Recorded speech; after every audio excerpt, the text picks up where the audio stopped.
Welcome to my channel learn with ease. आज हम पढ़ेंगे क्लास 10th फिज़िक्स का चैप्टर इलेक्ट्रिसिटी। आज मैं जो आपको बताने वाली हूँ ये पार्ट 3 है इस चैप्टर का। पार्ट 1 और पार्ट 2 इस चैप्टर का ऑलरेडी मैंने अपलोड कर चुका है।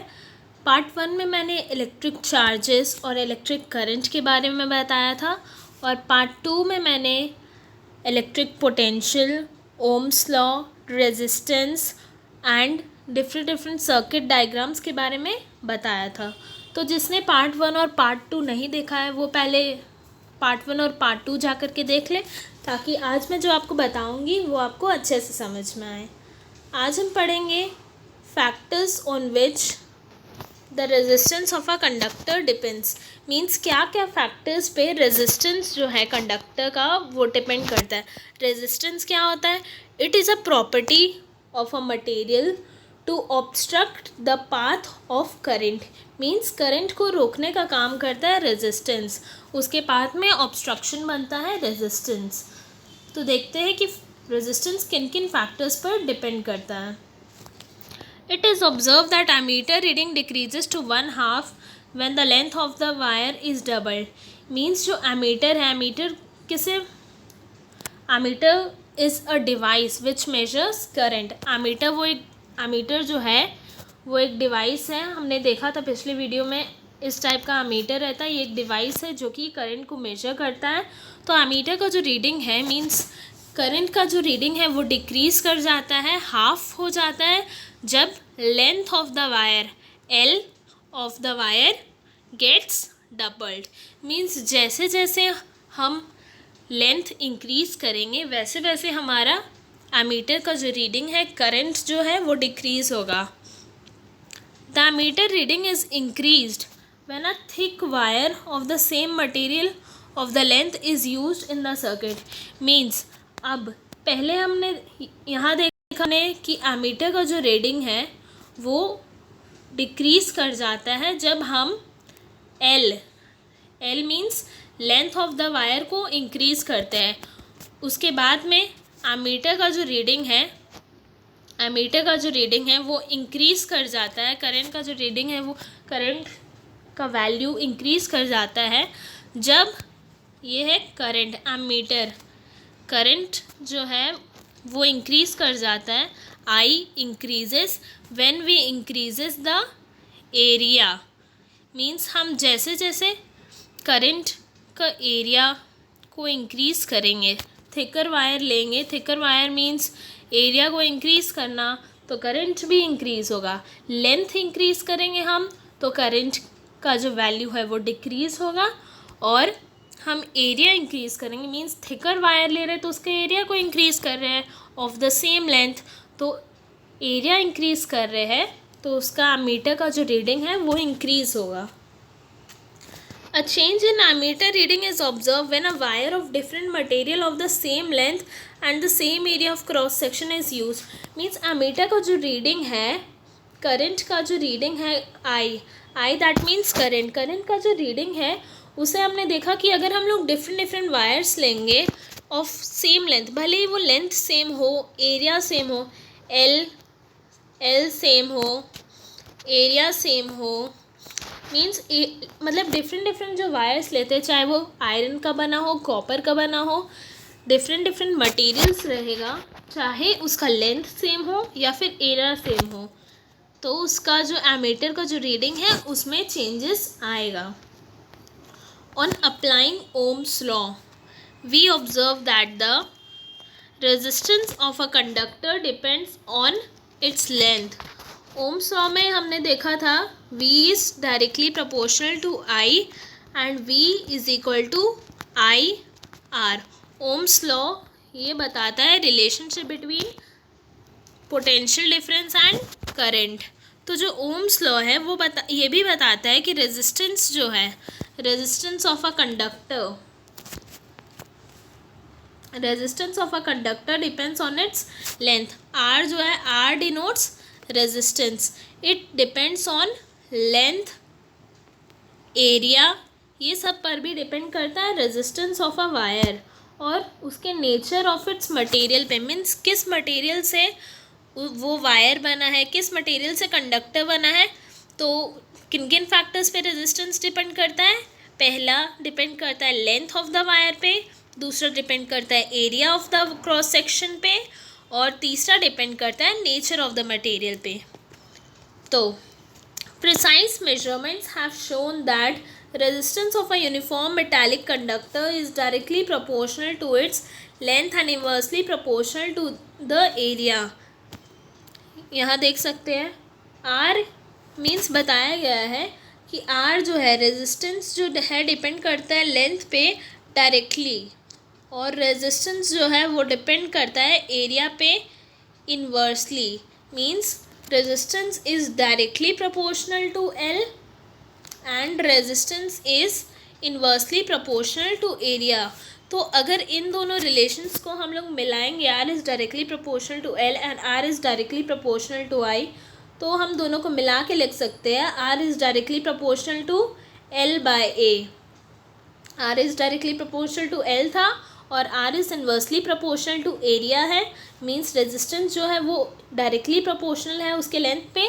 हम लेंथ बढ़ाएंगे किसी भी वायर का तो उसका रेजिस्टेंस ऑटोमेटिकली इंक्रीज़ होगा, लेंथ बढ़ाएंगे तो रेजिस्टेंस इंक्रीज़ करेगा, और एरिया बढ़ाएंगे तो रेजिस्टेंस उसका डिक्रीज़ करेगा, क्योंकि जो रेजिस्टेंस है वो इन्वर्सली प्रोपोर्शनल है एरिया के और डायरेक्टली प्रोपोर्शनल है लेंथ ऑफ द मटेरियल पे।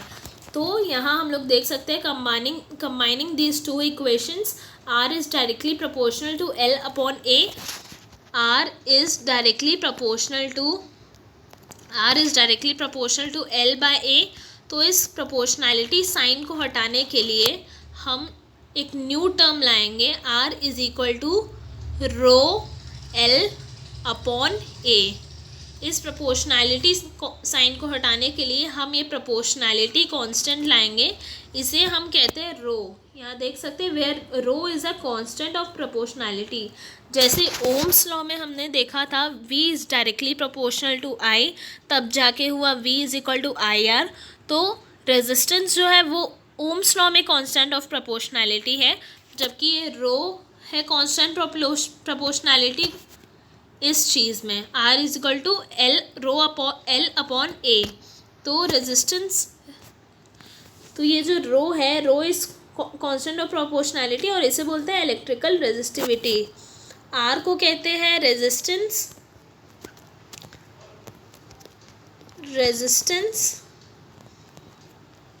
और रो है हमारा resistivity. R denotes resistance and rho denotes resistivity। तो the SI unit of resistor is ohm meter, जबकि SI unit of resistance क्या है, resistance का SI unit है ohm और resistivity का SI unit है ohm meter। SI unit of resistivity is ohm meter। ये एक है property of a material, it is a characteristic property of a material. The metals and alloys have very low resistivity in the range of 10 to the power -8 ohm metre to 10 to the power -6 ohm metre. Means जो metals रहते हैं, alloys रहते हैं, ये तो conductor है, good conductor of electricity, तो इसमें करंट अच्छा से फ्लो होता है। तो इसमें रेजिस्टेंस क्या करता है, रेजिस्टेंस ऑब्स्ट्रक्ट करता है करंट का पाथ को। तो कंडक्टर्स में तो करंट आसानी से फ्लो हो जाता है, तो इसलिए उसका रेजिस्टिविटी जो है वो कम है। कितना कम है, 10 to the power, किस रेंज में आता है, 10 to the power 8 मीटर से लेकर 10 to the power -6 मीटर में रेजिस्टिविटी वैरी करता है डिफरेंट मेटल्स और अलॉयज़ का। दे आर, यहाँ देखिए, they are good conductor of electricity, जबकि इंसुलेटर जो है जैसे रबर और glass have resistivity of the order 10 to the power -12 not -12, 10 to the power 12 to 10 to the power 17। Means जो रबर और ग्लास है ये इंसुलेटर है, इसमें से करंट फ्लो नहीं हो पाता है, they are bad conductor of electricity, that's why इसका जो रेजिस्टिविटी है वो ज़्यादा है, 10 to the power 12 से 10 to the power 17 ohm metre के बीच में वैरी करता है। तो both the resistance and resistivity vary with temperature। Temperature के साथ वेरी करता है, बोथ रेजिस्टेंस एंड रेजिस्टिविटी। ये जो टेबल है, दिस टेबल 12.2, इसमें reveals that resistivity of an alloy is generally higher than that of its constituent metals. Means जो metals से ही 2 और मोर मेटल्स को मिला करके एलॉय फॉर्म होता है, तो एलॉय का जो रेजिस्टिविटी है वो हायर रहता है उसके कॉन्स्टिट्यूएंट मेटल से। एलॉय डू नॉट ऑक्सीडाइज और burn easily at higher temperature. Alloy जो है वो बर्न नहीं करता है ईजिली हायर टेम्परेचर में, इसलिए इसका जो रीज़न है, they are commonly used in electrical heating devices. एक क्वेश्चन भी है कि why are alloys being used in electrical heating devices? Because alloy do not oxidize readily at higher temperature. उसका जो रेजिस्टिविटी है वो ज़्यादा रहता है उसके कॉन्स्टिट्यूएंट मेटल से, इसलिए लाइक इलेक्ट्रिक आयरन टोस्टर, ये सब जो इलेक्ट्रिकल हीटिंग डिवाइसेस है, ये सब में एलॉय का यूज़ होता है। टंगस्टन जो कि है almost exclusively for filament of electric bulbs.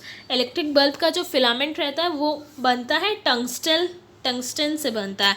Whereas copper and aluminium are generally use for electrical transmission lines. Means जो वायर्स रहते हैं, वायर्स मोस्टली किससे बनते हैं? जो कि इलेक्ट्रिकल ट्रांसमिशन करते हैं पूरे ऑल ओवर हाउसेस में। वायर्स जो कि बनते हैं कॉपर और एल्यूमिनियम से।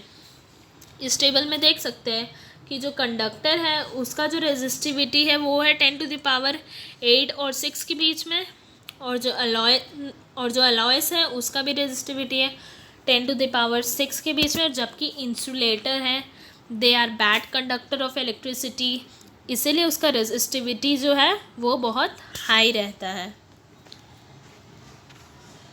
इस क्वेश्चन एग्जाम्पल 12.3 देखिए, how much current will an electric bulb draw from a 220 volt source?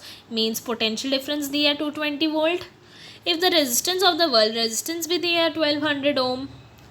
तो हमें निकालना है हमें निकालना है इस क्वेश्चन में करंट फाइंड आउट करना है। V गिवन है, R गिवन है, तो हमारा जो फॉर्मूला है V = IR, तो हमें निकालना है करंट V/R = I।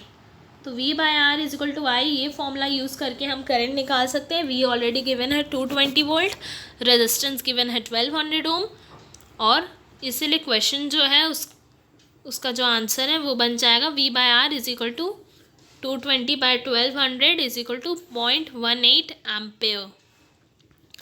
तो जो क्वेश्चंस रहता है हमें पहले गिवन चीज़ को लिखना होता है, और जो हमें निकालना होता है, जो क्वेश्चन में पूछा जाता है, उसे हम फॉर्मूला से अप्लाई करके निकाल सकते हैं। Next B, how much current will an electric heater coil draw from a 220 volt source if the resistance of the heater coil is 100 ohm? Means जो करंट का जो इसमें सोर्स दिया है 220 वोल्ट और रेजिस्टेंस दिया 100 ओम, तो वही सेम है, दोनों सेम क्वेश्चन है, दोनों में इलेक्ट्रिक करंट फाइंड आउट करना है। तो V/R = I, दोनों में सेम फॉर्मूला अप्लाई होगा करंट फाइंड आउट करने के लिए। तो वोल्टेज गिवन है, रेजिस्टेंस गिवन है, हमें करंट फाइंड आउट करना है इस फॉर्मूले से। Example 12.4, the potential difference between the terminal of N electric heater is 60 volt when it draws a current of 4 ampere from the source। Means जो potential difference है वो है 60 वोल्ट और करंट है 4 ampere. What current will the heater draw if the potential difference is increase to 120 volt? Means अब हमें दिया है वोल्टेज गिवन है 60 वोल्ट, करंट गिवन है 4 एम्पेयर। सबसे पहले हम ओम्स लॉ से R = V/R फॉर्मूला अप्लाई करके रेजिस्टेंस फाइंड आउट कर लेंगे। तो किसी भी सोर्स का जो है वो रेजिस्टेंस कभी चेंज नहीं होता, हमेशा रेजिस्टेंस उतना ही रहेगा। इसलिए फिर हमें नेक्स्ट फाइंड आउट करना है उसका कितना करंट वो ड्रॉ करेगा जब वो 120 वोल्ट से अप्लाई होगा। तो रेजिस्टेंस हम इससे निकाल लेंगे, और रेजिस्टेंस किसी भी मटेरियल का चेंज नहीं होता है। तो नेक्स्ट फॉर्मूला हम करंट के लिए I is equal to V by R formula डालेंगे तो 120 volt by 15 volt is equal to 8 ampere हमारा आंसर निकलेगा। 12.5 resistance of a metal wire is of length 1 metre is 26 ohm at 20 degrees Celsius.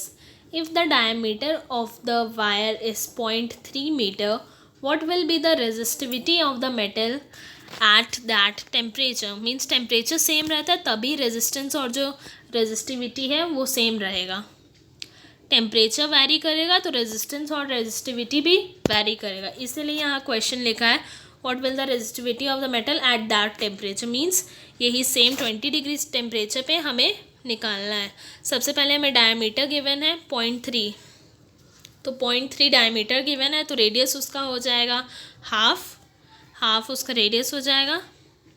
तो उस formula से, जैसे कि ये फॉर्मूला था R is equal to rho L upon A, length given है, लेंथ इज गिवन, एरिया हमें निकालना है।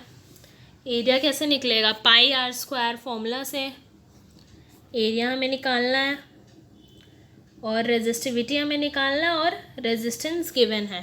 तो रो ये वाला फॉर्मूला हो जाएगा, रो का फॉर्मूला हो जाएगा R A upon L. Area हम पहले निकाल लेंगे पाई आर स्क्वायर वाला फॉर्मूला से, या पाई डी स्क्वायर बाय 4L लिखा है क्योंकि डी इसका हाफ है, मीन्स डायमीटर जो है वो रेडियस का डबल है, तो इसलिए डी स्क्वायर कर दिया और नीचे half, means R is equal to D upon 2 होता है, तो हमें आर स्क्वायर करना है। एरिया होता है pi, area is equal to pi R square. तो आर स्क्वायर तो हमें नहीं पता है, डायमीटर गिवन, तो आर डबल होता है, आर जो है वो रेडियस जो है वो हाफ होता है डायमीटर का, इसलिए डी स्क्वायर अपॉन 2 का स्क्वायर दैट इज़ 4, इसलिए ये फॉर्मूला लगा है R pi D square upon 4L। ये देख सकते हैं rho is equal to R A upon L, area का फॉर्मूला हो गया पाई डी स्क्वायर अपॉन 4, तो इसलिए रो का फॉर्मूला हो गया R is equal to R pi D square upon 4L। तो रो रेजिस्टिविटी का वैल्यू हम ये सब वैल्यूज़ पुट करके जो जो हमें गिवन है, डायमीटर गिवन है, लेंथ गिवन है, ये सब वैल्यूज़ हम इस पर डाल करके फाइंड आउट कर सकते हैं। Example 12.6 a wire of given material having length L दिया हुआ है वायर का length, area of cross section दिया है A, मीन्स डिनोट किया गया है, लेंथ को L से डिनोट किया, एरिया को A से डिनोट किया और रेजिस्टेंस बस गिवन है 4 ohm. What would be the resistance of another wire of same material having length L/2 और एरिया जो है उसको डबल कर दिया और लेंथ को ट्वाइस कर दिया। तो देखिए पहला जो R1 है उसमें जो लेंथ है वो है L और एरिया जो है A, इसलिए R1 is equal to rho L upon A is equal to 4 ohm. और दूसरा जो R2 है उसमें L लिखाया है L/2 और जो एरिया है वो हो गया ट्वाइस, तो इसीलिए R2 जो है 1/4 रो L अपॉन A। और ऊपर हमने देखा इस इक्वेशन में rho L upon A is equal to 4 ampere, तो 1/4 इंटू R1 कर देंगे तो 4 है R1 इज इक्वल टू ये कट गया, तो इसलिए ये हो गया 1 ओम। तो resistance of the new wire is 1 ohm. Let's see this questions. On what factor does the resistance of a conductor depend? Resistance किस किस फैक्टर पे डिपेंड करता है? लेंथ पे डिपेंड करता है,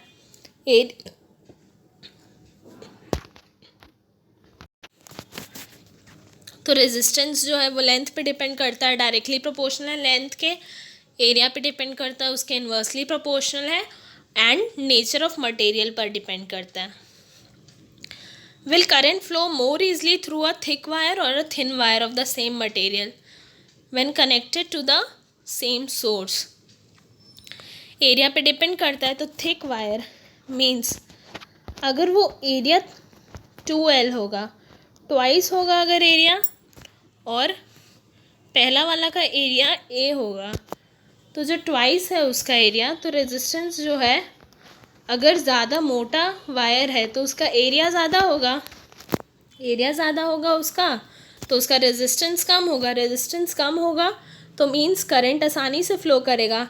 जबकि ये जो पतला वायर है जिसको हम एरिया ए माने हैं, इसका जो रेजिस्टेंस है वो उतना कम नहीं है, ये कम होगा तो रेजिस्टेंस मीन्स ये ए पे कम हो रहा है तो रेजिस्टेंस जो है उतना कम नहीं होगा। जबकि ये जो 2A एरिया है इससे डिवाइड हो जाएगा तो रेजिस्टेंस जो है वो थिक वायर का ज़्यादा कम हो जाएगा। रेजिस्टेंस कम होगा तो करंट जल्दी फ्लो करेगा, तो थिक वायर में जो करंट है वो फ्लो जल्दी करेगा। Let the resistance of an electrical component remains constant while the potential difference across the two ends of the component decreases to form what change will occur in the current through it. इस question में हमें बोला गया है कि जो resistance है वो कांस्टेंट है जबकि पोटेंशियल डिफरेंस जो है उसको हाफ कर दिया गया है, तो क्या चेंज आएगा। ये रिलेशन हमने पढ़ा है V is equal to I R, तो V by I is equal to R, तो रेजिस्टेंस सेम रहेगा जबकि पोटेंशियल डिफरेंस जो है उसको हाफ कर दिया जाएगा। पोटेंशियल डिफरेंस हाफ होगा, कम होगा, तो ये जो रेजिस्टेंस है वो उसके डायरेक्टली प्रोपोर्शनल है। पोटेंशियल डिफरेंस के डायरेक्टली प्रोपोर्शनल है रेजिस्टेंस, तो पोटेंशियल डिफरेंस को अगर हम हाफ करेंगे तो रेजिस्टेंस भी ऑटोमेटिकली घटेगा, तो जो चेंज है करंट में, लेकिन रेजिस्टेंस हमें सेम रखना है, रेजिस्टेंस विल बी सेम। अगर हमें बोला गया है, ये एक रिलेशन है, हमने रिलेशन पढ़ा था V by I is equal to R, और क्वेश्चन था, और फिर हमने पढ़ा था V is directly proportional to I. ये रिलेशन है V is directly proportional to I, Ohm's law का। ओम्स लॉ ये रिलेशन बताया था कि पोटेंशियल डिफरेंस जो है वो करंट पे डिपेंड करेगा, डायरेक्टली प्रोपोर्शनल। तो रेजिस्टेंस हमारा सेम है और पोटेंशियल डिफरेंस को हम हाफ करेंगे तो ये तो डायरेक्टली प्रोपोर्शनल है करंट को, तो करंट भी जो है वो भी हाफ हो जाएगा। What change will occur in the current through it, हमें क्वेश्चन में पूछा गया है कि करंट में क्या चेंजेस आएगा, तो करंट में भी चेंजेस आएगा, वो भी हाफ हो जाएगा। वोल्टेज हाफ होगा तो करंट भी हाफ हो जाएगा पहले से, क्योंकि ओम्स लॉ का रिलेशन हमें लिखना है, V is directly proportional to I।